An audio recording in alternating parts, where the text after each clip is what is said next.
Well, the National Transportation Safety Board says it will follow the facts to determine what caused this mid-air tragedy. Experts are weighing in on some of the information that's already emerging as the investigation begins.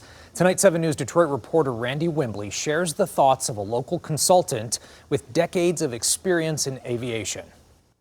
To have two aircraft come together, especially in that close proximity on a short final, that's pretty much unheard of. Aviation consultant Ron Basman spent more than 3 decades with the FAA, specializing in airspace procedures and operations, as well as managing multiple air traffic control towers. He says communications issues and possible distractions in the cockpit could have played a role in Wednesday's mid-air collision. You had a very dark night, and you had a lot of ground lighting pollution from all the ground lights and everything that would distract or make very difficult for pilots to see other aircraft depending upon their angles. Basman describes flight operations in the D.C. area as highly proceduralized and communications between air traffic controllers and pilots as typically very good. Officials in D.C. say controllers warned the chopper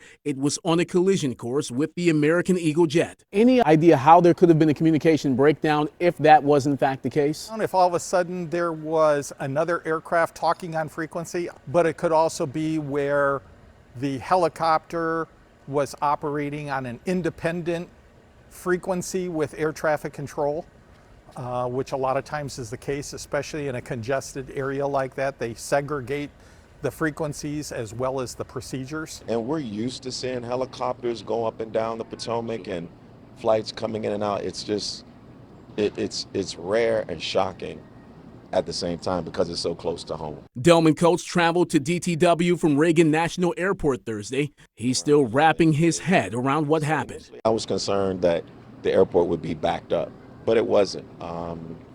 It was business as usual. I think the operations were smooth this morning, but the atmosphere and mood seemed quite somber. The National Transportation Safety Board will take the lead investigating the collision, with the FAA and Department of Defense as partners. They're going to look at recordings. They're going to, as far as voice recordings, they're going to look at the recordings of the tracks of the aircraft.